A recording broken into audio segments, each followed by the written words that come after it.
जयंती मंगला काली भद्रकाली कपालिनी दुर्गा शिवा क्षमा धात्री तारा माता वै नमोस्तुते।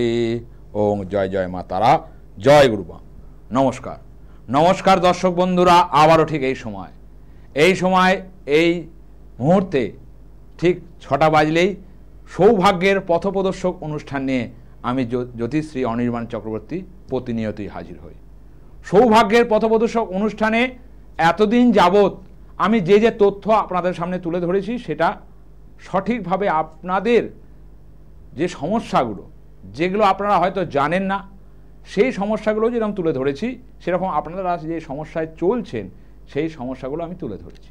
এই সমস্যাগুলো তুলে ধরার মাধ্যমে আপনারা চেম্বারে যখন আসেন বলেন যে এই সমস্যাগুলো কি সমস্যা, বা অনেক সমস্যা আছে যেগুলো আমরা জানি না বা এখনো পর্যন্ত এতদিন হয়ে গেছে তাও আমরা জানিনি, বা অন্য কোনো জ্যোতিষ বন্ধুর থেকে আমরা সেই পরামর্শ পাইনি। একটা জানেন তো, একটা মানুষের যেরকম ভালো গুণ আছে সেরকম বাজে গুণও আছে, মানে খারাপ দিক আছে আবার ভালো দিকও আছে। তো ভালো দিকটা আমরা জ্যোতিষরা অনেক সময় বলি না, খালি বলি প্রতিকার প্রতিকার প্রতিকার। যেরকম চাঁদের গায়ে কলঙ্ক থাকলেও চাঁদ উজ্জ্বল, চাঁদ আলো দেয়, এই ব্যাপারটা আমরা জানি। কিছু তো আমাদের সমস্যা অবশ্যই জীবনে থাকবে। যদি প্রতিনিয়তই আমরা এই সমস্যাগুলোকে সঠিক প্রথম থেকেই যদি আমরা সেটাকে মেটাতে পারি সঠিক জ্যোতিষ বন্ধুর দ্বারা, সঠিক জ্যোতিষের দ্বারা, তাহলে কিন্তু এত সমস্যা আমাদের জীবনে আসে না। তো আজকের আলোচনাটাও একটু অন্য রকম, কিন্তু আজকের আলোচনাটা মানুষের জীবনের সব, যেটা না থাকলে মানুষ ঘুম থেকে উঠে এক পাও চলতে পারে না। আশা করি আপনারা সব বুঝতে পেরেছেন আমি কি বলতে চাইছি। কারণ আজকের আলোচনার মধ্যে মেন জায়গাটা হচ্ছে অর্থ। যেরকম আমরা শব্দের যেরকম অর্থ বার করি, সেরকম এখানে অর্থ ছাড়া মানুষের জীবনের মনুষ্যত্ব জীবন বা তার দৈনন্দিন জীবনে চলাফেরার জন্য অর্থ ছাড়া তার কিছু হয় না। আবার কথিত আছে যে অর্থই অনর্থের মূল, কিন্তু আপনারাই বলুন না, অর্থ ছাড়া কিছু হয়? অবশ্যই অর্থ ছাড়া কিছু হয় না, এবং অর্থ ছাড়া চলাও যায় না। তো এই নিয়ে সমস্যা নিয়ে যখন আমার চেম্বারে গত রবিবার যখন এক লাইন আসে, তখন এই সমস্যাগুলো বলে। একটা সময় সে বড়লোক ছিল, একটা সময় তার অর্থ ছিল, ইদানিং তার অর্থের সঞ্চয় আর নেই, সে ফাঁকা, দুর্বিষহ হয়ে সে আমার কাছে এসে যখন বলছে এবং তার চোখ দিয়ে যখন সেই অশ্রুবন্যা বইছে, আমার খুব খারাপ লাগলো। সেই জন্যই আজকের অনুষ্ঠানে আমি অর্থ সম্পর্কিত তথ্যগুলো আজকে তুলে ধরবো। অবশ্যই অনুষ্ঠানটাকে এগিয়ে নিয়ে যাবো, তার আগে এক দর্শক বন্ধু আছে। জয় মা তারা। হ্যাঁ, জয় মা তারা। কোথা থেকে বলছেন? হ্যাঁ, আমি নদিয়া জেলার তালপাড়া থেকে বলছিলাম। ডেট অফ বার্থ কার সম্বন্ধে জানবেন? 29 জানুয়ারি 1990। 29 জানুয়ারি, হ্যাঁ 1990। 1990, 8:30 PM। 8:30 PM, মুর্শিদাবাদে জন্মস্থান। 8:30 PM, সকাল না বিকেল? বিকেল, রাত 8:30। 8:30। কি নাম আপনার? সমীর সরকার। কি করছেন এখন? এখন একটা সার্ভিস করছি, বেটার কিছু আমি রেলের কর্মের জায়গার প্রশ্ন? হ্যাঁ, কর্মকেন্দ্রিক প্রশ্ন আপনার, তাই তো? হ্যাঁ, আমি একটু সেন্ট্রাল গভর্নমেন্টের রেলের জন্য ট্রাই করছি। শুনুন, একটা জিনিস আমি বলি, এখানে দুটো জিনিস হচ্ছে যেই হিসাবে আমি দেখতে পাচ্ছি। এক হচ্ছে আপনার কোনো কাজ করতে গেলেও যেভাবে আপনি ভেবে থাকেন, যেভাবে আপনি চলতে চান, সেখানে কোনো না কোনো একটা ডিসপুট হয়ে যায়, মানে আপনি এগোতে পারেন না। একদম কাছ থেকে গিয়ে সেই জায়গাগুলো হয় আটকে যায়, সঠিকভাবে সেই জায়গায় এগোতে পারছেন না। এবং মানসিকভাবে কোনো ডিসিশান যখন নিচ্ছেন বা ডিসিশান নেবেন বা কোনো কিছু পথ তৈরি করবেন, সেই পথটা আপনি তৈরি করতে পারছেন না। ঠিক বলছি না ভুল বলছি? হ্যাঁ, ঠিকই বল। কারণ এখানে যা দেখা যাচ্ছে, এক হচ্ছে আপনার বুধাদিত্য যোগ এবং হচ্ছে আমলা যোগ। এটা হয়তো আপনি জানেন না, বুধাদিত্য যোগ বা আমলা যোগ নিয়ে আমি প্রোগ্রাম করেছি। এই আমলা যোগ বা বুধাদিত্য যোগ যদি থাকে, তার জীবনে কিন্তু সাকসেস আসে। একটু সময় লাগছে, কিন্তু আপনার প্রত্যেকটা জিনিস একটু সময় নিয়েই কিন্তু হয়। মানে হট করে আপনি পেয়ে যাবেন এরকম মানসিকতার জায়গা আপনি কোনোদিনও পাননি। ঠিক না ভুল? হ্যাঁ, আপনি এটা ঠিকই বলেছেন। মানে আমি যেখানে মানে একটু লেজি টাইপের হয়, আপনি খাটেন কিন্তু আপনার কাজগুলো একটু স্লো হয়। হ্যাঁ, আমি এই স্লোটাকে আমি বাড়িয়ে দিতে বলছি। হ্যাঁ, এই যে আপনার আমলা যোগ এবং হচ্ছে বুধাদিত্য যোগ, এটা মনে হয় কোনো জ্যোতিষ বন্ধু হয়তো আজ পর্যন্ত বলতে পারেনি যে ক্যালকুলেশনে। কারণ আপনার বুধাদিত্য এবং আমলা যোগ যে আছে, এই যোগের আপনি ফায়দা নিতে হবে। এই যোগটার ফায়দা নিতে গেলে আপনার অশুভ এই জায়গা, মঙ্গলের অবস্থান নিম্নস্থ এবং হচ্ছে বৃহস্পতি বক্রী হয়ে আছে, সেখানে আপনার বৃহস্পতি এবং মঙ্গলের প্রতিকার করাতে হবে। তাহলেই আপনি কিন্তু সরকারি চাকরির জায়গায় গেনার হবেন, না হলে কিন্তু হবেন না। ঘরে বসেই থাকতে হবে, সময় চলে যাবে, আপনার আপনার যে আশা ভরসা, যে আপনি একদম মানে যাকে বলে আপনার দৃষ্টিশক্তি হচ্ছে আমি ওপরে উঠবো নিচে নামবো না, ঠিক না ভুল? হ্যাঁ, এই জায়গাটা, কারণ এখানে দেখা যাচ্ছে এক হচ্ছে আপনার এর সাথে যেটা রয়েছে সূর্য গ্রহণ দোষ। সূর্য কি দেয় জানেন তো? আপনি আপনার প্রতিভাটাকে বিস্তর করতে পারেন না সঠিকভাবে, কিন্তু আপনি জানেন। ঠিক বলছি না ভুল বলছি? হ্যাঁ, এই জায়গাটা দেখতে হবে। গ্রহণ দোষ, সূর্য গ্রহণ, সূর্য কি দেয়? মান সম্মান, সরকারি চাকরি। যদি পারেন এই জায়গাটাকে প্রতিকার করান, গ্রহণ দোষের প্রতিকার করান, এবং হচ্ছে যে যোগগুলো আপনার আছে, আমি বললাম আমলা এবং হচ্ছে বুধাদিত্য যোগ, সেই যোগগুলোকে ধরে রাখুন আপনার জীবনে। আপনি সেন্ট্রাল গভর্নমেন্টের চাকরি চাইছেন, অবশ্যই যদি প্রতিকার করাতে পারেন, আমি কথা দিলাম আপনি 1 থেকে 1.5 বছরের মধ্যে সেই জায়গায় পেয়ে যাবেন। আমার বিয়েটা কবে নাগাদ হতে পারে একটু বলবেন? সবটা তো পুরো বলা সম্ভব নয়, কারণ পুরো হরোস্কোপ দেখতে হবে। কারণ আপনার পেছনে অনেকে লাইন দিয়ে রয়েছে, ফোন করার জন্য রয়েছে। যদি পারেন একবার আমার বুকিং নাম্বারে যোগাযোগ করে একবার চেম্বারে আসুন। আমি যে এত কথাগুলো বললাম, যে 10-12টা কথা, কোনটা ঠিক কোনটা ভুল? না না, ঠিকই বলেছেন স্যার। তাহলে যদি মনে হয় একবার চেম্বারে যোগাযোগ করুন। ফালতু সময় নষ্ট করবেন না নিজের স্বার্থে, নিজেকে এগোনোর স্বার্থে, নিজের পথকে সঠিক করার স্বার্থে আমি বলবো কোনো জ্যোতিষ বন্ধু যোগাযোগ করুন, না হলে আমার কাছেও আসতে পারেন। ঠিক আছে? ঠিক আছে, ভালো থাকবেন। তো আমি শুভ যোগ সম্বন্ধে জানলাম, আমি আমার সম্বন্ধে জানলাম, আমার এখানে ব্যথা আছে বা ডাক্তারবাবু বললেন ট্রিটমেন্ট করাতে হবে, আমি রেখে দিলাম। কি হবে তাতে আপনার সমস্যা হবে। আপনি আপনার গেইনকে অ্যাচিভ করতে পারবেন না, আপনার লক্ষ্যে আপনি পৌঁছাতে পারবেন না। আমি বললাম শুভ যোগ, এই যে শুভ যোগ, শুধু আমি শুভ যোগের কথা, শুধু তো খারাপ যোগের কথা আমি বলছি না যে আপনার এই সমস্যা আছে। আপনার শুভ যোগটা আছে, এই শুভ যোগটাকে শুভ করতে গেলে আপনার জীবনকে, যে আপনার জীবনের যে বাগান, সেখানে আপনার ফুলকে ফোটাতে গেলে আপনাকে তার প্রতিকার করাতে হবে, তাহলেই আপনি সঠিক লক্ষ্যে পৌঁছাতে পারবেন। না হলে আপনি পারবেন না, সময় চলে যাবে, খালি বলবেন যে আমি সরকারি চাকরি পেলাম না কেন। যাই হোক, আজকে যে প্রোগ্রামের আলোচ্য বিষয় অর্থ। আমরা জীবনে যখন ঘুম থেকে উঠি, মানে প্রত্যেকেই, আমিও বিশেষ করে আগে পকেটে দেখি কত টাকা আছে, কারণ প্রতিনিয়ত আমাদের যুদ্ধ।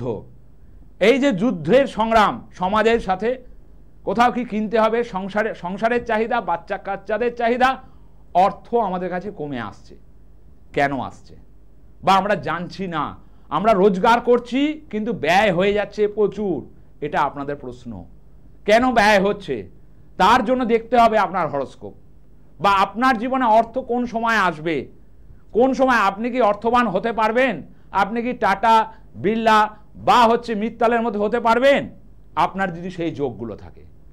কারণ যোগের ওপর নির্ভর আপনি অর্থবান হবেন কি হবেন না। একটা জিনিস জানেন তো, একটা জাতকের যদি, বা জাতিকার যদি ছকে যদি বুধ শুক্র এবং হচ্ছে বৃহস্পতির অবস্থান খুব ভালো জায়গায় থাকে, প্রায় 15 থেকে 18 ডিগ্রির মধ্যে, এই ডিগ্রিটাও বলে দিলাম, অনেক জ্যোতিষ বন্ধু হয়তো বলবেনই না। যাই হোক, এই অবস্থান যদি থাকে আপনি অর্থবান হবেন। এবং 2, 5, 9, 10 এবং 11 কানেকশান, আপনার জন্মছকে যদি 2, 5, 9, 10 এবং 11 কানেকশান, মানে কি প্রত্যেকটা গ্রহের অধিপতি আছে, প্রত্যেকটা ঘরের অধিপতি আছে, সেই ঘরের অধিপতির ডিগ্রি অনুসারে অবস্থান ঠিক থাকলে আপনি কিন্তু অর্থবান হবেন। কারণ অর্থ না থাকলে আপনি এক পাও চলতে পারবেন না, অর্থ ছাড়া আপনি কোথাও যেতে পারবেন না, অর্থ না থাকলে আপনাকে কেউ পাত্তাও দেবে না। এটা কিন্তু বাস্তব এই কলিযুগে। কারণ অর্থই সব কিছু মানুষের কাছে। এছাড়াও যদি একটা মানুষ দেখবেন সারাদিন পরিশ্রম করছে, সারাদিন সে খাটছে, কিন্তু তার কাছে অর্থ নেই, সেই অর্থ খুবই কম আসছে, মানে যতটা পরিশ্রম করছে সেই জায়গায় তার অর্থ আসছে না। তার কারণ হচ্ছে আপনার জন্মছকে যে যে গ্রহের অবস্থান আমি বললাম তার অবস্থান নিম্নস্থ হয়ে রয়েছে, সেই ঘর ড্যামেজ হয়ে রয়েছে, সেই জন্য আপনার অর্থ আসছে না। এবং যারা অর্থবান হন, এটাও প্রশ্ন হতে পারে, যারা অর্থবান হন, যাদের অর্থ প্রচুর, মানে না খেটেই যাদের অর্থ জায়গা থাকে, মানে অল্প খেটেই যে ইনকামের জায়গা তৈরি হয়, সেটা হচ্ছে আপনার পঞ্চম ভাব থেকে দেখতে হবে। একটা জাতক বা জাতিকা সে অর্থ কোথা থেকে পাবে তার পঞ্চম ভাব বলে দেবে। মানে 5 নম্বর ঘর, আপনি ব্যবসা থেকে অর্থ পাবেন না চাকরি থেকে অর্থ পাবেন, সেটা বলে দেবে হচ্ছে আপনার এই পঞ্চম ভাব। এই পঞ্চম ভাবকে আপনাকে দেখতে হবে, কোনো জ্যোতিষ বন্ধু দ্বারা দেখাতে হবে। কারণ অর্থের সমস্যা থাকলে আপনার হরোস্কোপের মধ্যে লুকিয়ে আছে তার মূল উত্তর জানতে গেলে যে প্রশ্ন আপনি করছেন তার উত্তর ওখানেই লুকিয়ে আছে, আর সঠিক জ্যোতিষ বন্ধু যদি হয় তার উত্তর আপনাকে দিয়ে দেবে। এই যে আজকে যারা নামদামি ব্যবসাদার, তাদের সেই যোগগুলো আছে, যে একজন অর্থবান হতে গেলে তার আদিত্য গুরু যোগ, গুরু আদিত্য যোগ বা আদিত্য গুরু যোগ থাকা দরকার। সেই ব্যক্তির আপনার কি সেটা আছে, সেটা আপনি জানেন না, কিন্তু দেখবেন সেখানে রাহুর দশা বা রাহুর অন্তর্দশা বা মহাদশা চলছে।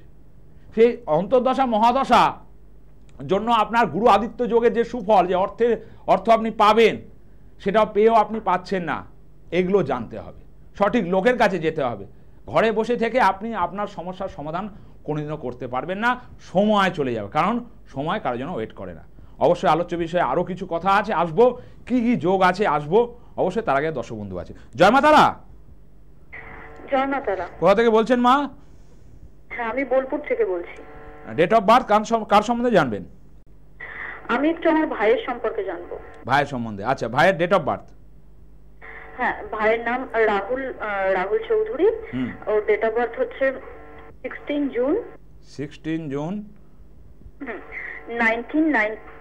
হ্যালো, হ্যাঁ বলুন 16 জুন, হ্যাঁ 1999। 1999। আচ্ছা, টাইমটা বলবেন? হ্যাঁ, সকাল 11টা 25। সকাল 11টা 25। কি নাম ভাইয়ের? রাহুল চৌধুরী। রাহুল চৌধুরী। কি করছে ভাই এখন? এখন তো মানে কি বলবো, জব রিলেটেড পরীক্ষাগুলো দিচ্ছে, কর্মকেন্দ্রিক প্রশ্ন তাই দেখাচ্ছে সেটা। হ্যাঁ। ফার্স্ট কথা বলি, এখানে একটা জিনিস, আপনার ভাই ডিসিশন মেকার হতে পারছে না, মন থেকে অনেক জায়গায় ডিপ্রেশনের মধ্যে ভুগছে। ডিপ্রেশন যেটাকে বলা হচ্ছে রাহু চন্দ্রের যোগ, মানে হচ্ছে চন্দ্রগ্রহণ দোষ। মানে মন থেকে অনেক কিছু, যেটাকে বলে হচ্ছে মন, একটা মানুষের যদি মন ঠিক না থাকে সে ডিসিশন মেকার হতে পারে না। সে মন থেকে অনেক রকমের ঝামেলার মধ্যে পড়ে আছে, কোন দিকে যাব, কোন পথটা নেব, কোন লক্ষ্যে যাব, এটা আপনার ভাইয়ের সমস্যা চলছে এই সময়, ঠিক না ভুল বলছি? হ্যাঁ স্যার, এগুলোতেই প্রবলেম চলছে। কারণ হচ্ছে শুনুন, একটা মানুষ জেনে রাখবেন, যদি তার মন না ঠিক থাকে সে কিছু করতে পারবে না। আমি আজকে প্রোগ্রাম করছি, আমার সেই মনের উদারতা আছে, সেই জায়গায় আমার মন, আমি সংকল্প নিয়েছি আমি জ্যোতিষ জায়গায় মানুষকে পথ দেখাবো, বা জ্যোতিষ দিয়ে আমি মানুষকে পথ দেখাবো। সেরকম ওরও ডিসিশন মেকারটা হতে পারছে না, ওকে ডিসিশন মেকার হতে হবে। একটা মানুষ তখনই দাঁড়াতে পারে, তখনই সে সঠিক জায়গায় পৌঁছতে পারে যখন সে ডিসিশন মেকার হয়। আমরা অনেকেই ডিসিশন মেকার হতে পারি না, বিশেষ করে ওর এখানে গ্রহণ দোষের সৃষ্টি হয়ে আছে। এবং তারপরেও পরবর্তীকালে যা দেখা যাচ্ছে, এক হচ্ছে ভাই খুব খারাপ নয়, একমাত্র হচ্ছে বুধাদিত্য যোগ, গজকেশরী যোগ, দুটো যোগ বর্তমান। উপস্থিত বুদ্ধির পরিমাণ বেশি, যেটা পরে মনে রাখতে পারে এবং সঠিকভাবে এগোচ্ছে। সরকারি চাকরির যোগ অবশ্যই আছে, ঠিক আছে, কিন্তু শিক্ষকতার জায়গায় যদি যায় আরো বেশি সাকসেস পাবে। কি নিয়ে এক্সাম কি নিয়ে দিচ্ছে? মানে হ্যালো, হ্যাঁ বলুন। চাকরির অনেকগুলো পরীক্ষার এক্সাম দিয়েছে মেডিকেলে, কিন্তু মানে কোনোটা কি বলবো, কিছু পরীক্ষার মনের মতন হয়নি। বলছে যে মানে সেরকম একটা অতটা ভালো। ফার্স্ট কথা বলছি, ওর প্রত্যেকটা জীবনে ও যেরকম স্টুডেন্ট, অ্যাজ পার খুব ভালো ছাত্র, কিন্তু ও যতটাই পরিশ্রম করে, এফোর্ট দেয়, সেই অনুসারে ওর রেজাল্টও সেরকমভাবে হয় না। সঠিকভাবে ও সেই জায়গায় প্লাগ করতে পারছে না। একটা বিদ্যুতের প্লাগ যদি আমি বুঝি, সঠিক বিদ্যুৎ না, যেরকম কারেন্টের বাল্ব না জ্বলে, ওর ক্ষেত্রে তাই হচ্ছে। ঠিক বলছি না ভুল বলছি? এই জায়গাগুলোকে মা ঠিক করতে হবে। কারণ রাহু চন্দ্রের যোগ মানে হচ্ছে চন্দ্র গ্রহণ দোষ। গ্রহণ দোষের ফলে কি হয়, গ্রহণ হলে কি হয়, অন্ধকার হয়ে যায়। এটা বুঝতে হবে আপনাদের। এই গ্রহণ দোষের প্রতিকার করাতে হবে। এবং এখানে যে আমি দেখতে পাচ্ছি এই গ্রহণ দোষের প্রতিকার যদি না করানো হয়, এবং হচ্ছে মঙ্গল নিম্নস্থ হয়ে আছে, নিম্ন মাঙ্গলিক, এই জায়গাগুলো ঠিক করতে হবে। বিবাহ ক্ষেত্রেও কিন্তু খুব জায়গা থাকবে না, এবং সম্পর্কর ক্ষেত্রে যদি কোনো সম্পর্ক থেকে থাকে সেই জায়গাও কিন্তু খুব একটা ভালো থাকবে না। ঠিক আছে? এটাকে ঠিক করতে হবে। কারণ ওর তিনটে জায়গা রেড টু গেট হয়ে আছে। এক হচ্ছে সূর্য, যে হচ্ছে সূর্য হচ্ছে মেন, সূর্য, বৃহস্পতি এবং হচ্ছে ওর হচ্ছে মঙ্গল। এই তিনটে জায়গা কিন্তু ড্যামেজ হয়ে আছে। এই জায়গাগুলো ঠিক করুন, অবশ্যই সঠিক রেজাল্ট পাবে। বুঝতে পেরেছেন? আচ্ছা স্যার। ঠিক আছে, মনে করলে আমার বুকিং নাম্বারটা তুলে নিন, যদি মনে করেন অবশ্যই কালকে অবশ্যই যোগাযোগ করবেন। ঠিক আছে? ঠিক আছে। তো জানবো শুনবো এরকম ব্যাপারটা নয়, মেন কথা হচ্ছে আপনাদের বুঝতে হবে যে আমার সন্তান হোক, আমার ভাই হোক, আমার বোন হোক, তার যে যোগগুলো, এই যে যোগগুলো বললাম, এই যে যেটা বললাম হচ্ছে গজকেশ্বরী যোগ, বুধাদিত্য যোগ, এগুলো আছে, ভালো জিনিস তো আছে, কিন্তু একটা জায়গা গ্রহণ দোষের জন্য সমস্যা তৈরি হয়ে যাচ্ছে। সূর্য রেড টু গেট হয়ে গেছে। সূর্য কি দেয়? সরকারি চাকরির জায়গা দেয়। সূর্য যদি কমজোরি হয়ে যায়, সে আপনাকে দেবে কি? আপনাকে দেবেন, আপনি ভবঘুরের মতো ঘুরবেন, এই পরীক্ষা ওই পরীক্ষা, এটা পরীক্ষা ওটা পরীক্ষা দিতে থাকবেন, কাজের কাজ কিছু হবে না। মেন হচ্ছে আমাদের এই যে বললাম যে গ্রহণ দোষ, চন্দ্রগ্রহণ দোষ, মন এফেক্টেড হয়ে আছে। মন থেকে ও সঠিকভাবে সিদ্ধান্তটা নিতে পারছে না। কারণ মানুষের সিদ্ধান্তটা মেন। মানুষ যদি যত তাড়াতাড়ি সিদ্ধান্ত নেয়, মানুষ তত তাড়াতাড়ি লক্ষ্যে পৌঁছায়। যাই হোক, আজকের যে জিনিসটা বললাম যে অর্থের ব্যাপার, এই যে শুভ যোগ, যেরকম শুভ যোগ বললাম যে একটা জাতক বা জাতিকার অষ্টম ভাবেও কিন্তু অর্থের একটা প্রাচুর্য আসে, অষ্টম ভাবেও প্রাচুর্য আসে। সেখানে যদি অষ্টম ভাবে যদি বুধ আর বৃহস্পতি একসাথে অবস্থান করে, একটা জাতক বা জাতিকার জীবনের অষ্টম ভাবে যদি বুধ আর বৃহস্পতি একসাথে অবস্থান করে, সেই জাতক বা জাতিকা প্রচুর অর্থবান হন। কারণ সেই যোগকে বলা হয় ভদ্রযোগ। এই ভদ্রযোগে কিন্তু যে জাতক বা জাতিকা থাকবে সে অর্থবান হবেই হবে। এই জিনিসগুলো জানতে হবে দর্শক বন্ধুরা, সঠিক জায়গায় পৌঁছতে হবে আপনাকে, তাহলে তো আপনি সঠিক জায়গা যারা অ্যাচিভ করতে পারবেন। না হলে ওই যে বসে থাকতে হবে, সময় চলে যাবে, আপনি আপনার জায়গায় বসে থাকবেন, আপনার ভালো গুণগুলো বা ভালো যোগগুলো নষ্ট হয়ে যাবে।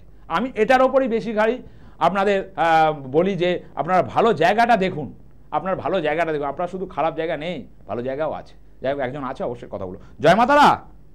হ্যাঁ, জয় মাতারা। কোথা থেকে বলছেন? হ্যালো। হ্যাঁ, কোথা থেকে বলছেন? আমি হাওড়া থেকে বলছি। হ্যাঁ, ডেট অফ বার্থ কার সম্বন্ধে জানবেন? আমার ভাইজির সম্পর্কে। ভাইজির নাম হচ্ছে মন্দিরা ভট্টাচার্য। আচ্ছা, ডেট অফ বার্থ বলুন। 6/4/1999। 6/4/1999। Time 7:40 AM।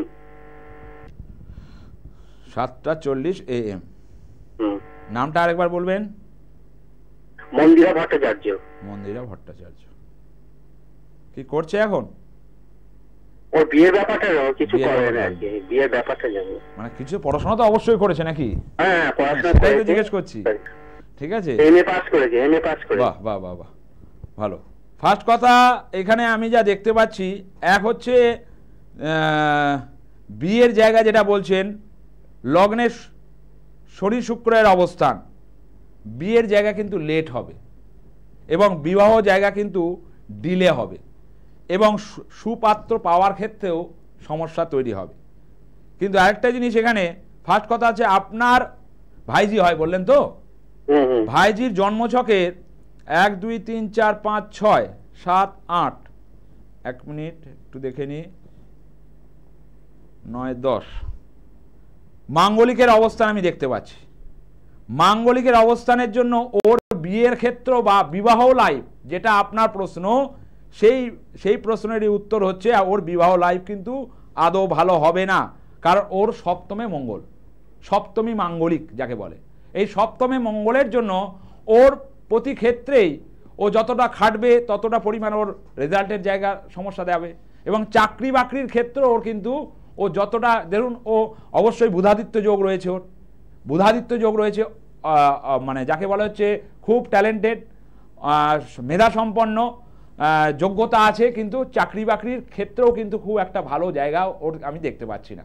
আর বিশেষ ক্ষেত্রে বিয়ের ক্ষেত্রে অবশ্যই এই সপ্তমী মাঙ্গলিক, এই মাঙ্গলিকের জায়গা কিন্তু কাটাতে মানে ঠিক করতে হবে, না হলে কিন্তু বিবাহ ক্ষেত্রে দেরি যেরকম হবে এবং বিবাহ লাইফও ঠিকঠাক হবে না, তার ফলে কিন্তু সমস্যা ওর জীবনে আসবে। বোঝাতে পারলাম?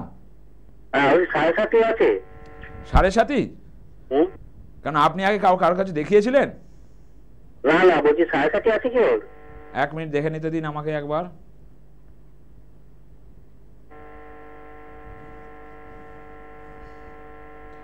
না, ওর 7.5 নেই, কিন্তু প্রচন্ড মাথা গরম করে ফেলে, প্রচন্ড মাথা গরম করে ফেলে, রাগ আর তেজের পরিমাণটা কিন্তু প্রচন্ড বেশি। মাথা যখন রেগে যাবে অনেকটা মাথা গরম করে ফেলবে। ঠিক বলছি না ভুল বলছি?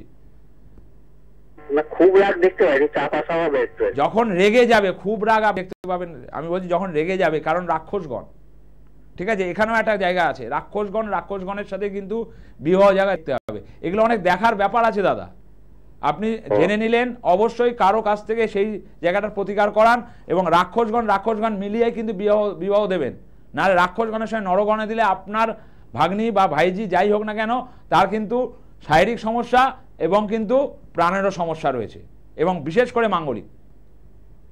বুঝতে পারলেন? 7.5 কিছু নেই। আপনি যদি মনে করেন হাওড়ায় কোথায় বাড়ি? বাগনানে। যাই হোক, হাওড়া ময়দানে আমার চেম্বার আছে বৃহস্পতিবার। যদি মনে করেন আপনি কালকে বুকিং করে অবশ্যই বৃহস্পতিবার দিন আসতে পারেন। ঠিক আছে? ঠিক আছে। যাই হোক, যেটা হোক, অনেকে হয়তো ভুল তথ্য দিয়ে যায়, যেরকম বললো যে 7.5 আছে, কিন্তু যেটা নেই সেটা তো নেই। কিন্তু মেয়েটির মধ্যে বুধাদিত্য যোগ রয়েছে, মেয়েটি ওয়েল এডুকেটেড, কর্মের জায়গা ভালো জায়গা পেত, এই মাঙ্গলিকের কারণে সমস্যাগুলো হয়ে যায়। এই যে বললাম যে অর্থভাগ্য, আপনার জীবনে অর্থভাগ্য আছে, কিন্তু সেখানে দারিদ্র দোষের যদি সৃষ্টি হয়, বীজ দোষের যদি সৃষ্টি হয়, তাহলে সমস্যা আপনার জীবনে আরও মানে সমস্যা আপনার জীবনে অনেক রকম হবে। তাই এগুলোকে বুঝতে হবে, কারণ আপনার অর্থভাগ্য যদি থাকে তাহলে আপনি অর্থ পাবেন, কিন্তু অর্থভাগ্যে যদি কেতু বা রাহুর দশা এরকম ধরনের দশা চলতে থাকে তাহলে আপনার অর্থ বেরোতে আরম্ভ করবে। আপনি খাটবেন কিন্তু সেই ফল পাবেন না। কিন্তু সেখানেও প্রতিকার করা যায়, যদি রাহু আর কেতুকে গার্ড দেওয়া যায় তাহলে আপনার অর্থের জায়গা কিন্তু মজবুত হবে। কারণ একটা গাছ যখন ছোট থেকে বড় হতে আরম্ভ করে, তাকে যদি সঠিকভাবে জল সার দেওয়া যায় না, সে কিন্তু সঠিকভাবে বাড়তে আরম্ভ করে। যদি আপনি জল সার না দেন তাহলে কি হবে? গাছের ফলনও ঠিক হবে না, গাছ সেরকম বাড়বেও না, আর গাছ সেরকম ছায়াও দেবে না। সেই জন্য আপনার অর্থের জায়গায় মজবুত করতে গেলে আপনার হরোস্কোপকে ঠিকঠাকভাবে ঠিকঠাক জ্যোতিষের কাছে দেখাতে হবে। আপনার কি যোগ আছে, ক্ষেত্র বিনিময় যোগ আছে, না রাজরাজেশ্বরী যোগ আছে, না মহাভাগ্য যোগ আছে, এরকম যে যোগ যেগুলো বা ধনযোগ আছে, এই যোগগুলো আপনার আছে নাকি জানতে হবে। কারণ আপনি যদি জানেন, আপনি যে প্রোটেকশন নেন, আপনার অর্থের জায়গা কিন্তু ঠিকঠাক হবে। আর অর্থের জায়গা ঠিক হলে আপনার সবটা ঠিক হবে। কারণ অর্থ যদি আপনার পকেটে থাকে আপনি রাজা, অর্থ যদি না থাকে আপনি ভিক্ষুক। এটাই তো কলিযুগের প্রচলিত শব্দ। তাই তো আমরা মনে করি, অনেকে দেখবেন পেটে বিদ্যে নেই কিন্তু পয়সা পকেটে প্রচুর, ব্যাংক ব্যালেন্স প্রচুর, কারণ তার এই যোগগুলো আছে। এই যোগগুলো আছে, চন্দ্রমঙ্গল যোগ, এই একটা অর্থের যোগ বললাম। আপনার জন্মছকে থাকতেও পারে, আপনি জানেন না। জানতে হবে, সঠিক লোকের কাছে যেতে হবে। আমি জানি বলেই আপনাদের জানাচ্ছি, কারণ এই যোগগুলো হচ্ছে মেন মানুষের জীবনে। আপনার যোগ আছে, কিন্তু আরেকটা গ্রহ এসে বা অশুভ গ্রহ এসে আপনাকে বিয়োগ করে দিচ্ছে। সেইখানে সেই গ্রহকে ছেড়ে ফেলুন, সেই গ্রহের জন্য প্রোটেকশন নিন, যাতে সেই গ্রহ আপনার জীবনে সমস্যার সৃষ্টি না করতে পারে। শুধু জানলে হবে না দর্শক বন্ধুরা, শুধু শুনলে হবে না, সঠিক লোকের কাছে গিয়ে প্রতিকার করাতে হবে। এবং অর্থটাই আপনার জীবনে যেন মেন, অর্থের জায়গাকে সুপুষ্ট করার জন্য, অর্থকে সঠিকভাবে ধরে রাখার জন্য আপনাকে যে সমস্যাগুলো আছে সেগুলো কোনো জ্যোতিষ বন্ধুর কাছে গিয়ে প্রতিকার করাতে হবে, তাহলে আপনি সঠিক লক্ষ্যে পৌঁছাবেন। না হলে আপনাকে ভবঘুরের মতো ঘুরতে হবে। আপনি এক হাতে অর্থ নেবেন, এক হাতে অর্থ আপনাকে দিয়ে দিতে হবে। এবং অনেক ক্ষেত্রেও দেখবেন অনেকে লোন হয়ে যায়, সেখানে রাহুর দশা বা কেতুর মহাদশা চলে, সেক্ষেত্রে তার লোনের পরিমাণটা বেড়ে যায়। কারণ রাহু তো অর্থ দেয় কিন্তু অর্থ আবার ছিনিয়েও নেয়। যাতে সেই জায়গাটা আপনার সঠিক হয়, আপনার সঠিকভাবে এগোতে পারেন, সেটাই আমি বলবো। যাই হোক, আজকের মতো প্রোগ্রাম প্রায় শেষ। তো বলবো অবশ্যই সঠিক লোকের দ্বারা সঠিক প্রতিকার করান, সঠিক লক্ষ্যে পৌঁছান। যে কোনো সমস্যা আছে, আপনার শুভ ভাগ্য যোগ আছে, আপনার ভালো ভালো যোগ আছে, আদিত্য যোগ আছে, বুধাদিত্য যোগ রয়েছে, সেগুলো যাতে সঠিক করে আপনার লক্ষ্যটাকে আপনি পূরণ করতে পারেন, তার জন্য কোনো জ্যোতিষের কাছে যান। অবশ্যই 10টা টিভি চ্যানেলে ফোন করে জ্যোতিষকে ফোন করলে তাতে আপনার সমস্যা মিটবে না। যে সঠিক মনে হয় তার কাছে যান, আপনার পথ আপনি ঠিক খুঁজে পাবেন। এই বলে আজকে প্রোগ্রাম শেষ করলাম। ভালো থাকুন, সুস্থ থাকুন। যে কোনো সমস্যায় যখনই মনে পড়বে অবশ্যই বুকিং নাম্বার রইল, আপনারা ফোন করবেন, অবশ্যই সামনাসামনি আসবেন। আরও অনেক কিছু কথা সময় নিয়ে দেখে বলা যায়, অল্প সময়, তাই এই বলে আজকে প্রোগ্রাম আমি শেষ করলাম। ভালো থাকবেন, সুস্থ থাকবেন এবং সঠিক লোকের দ্বারা সঠিক প্রতিকার করাবেন। জয় জয় মা তারা, জয় গুরুবাম।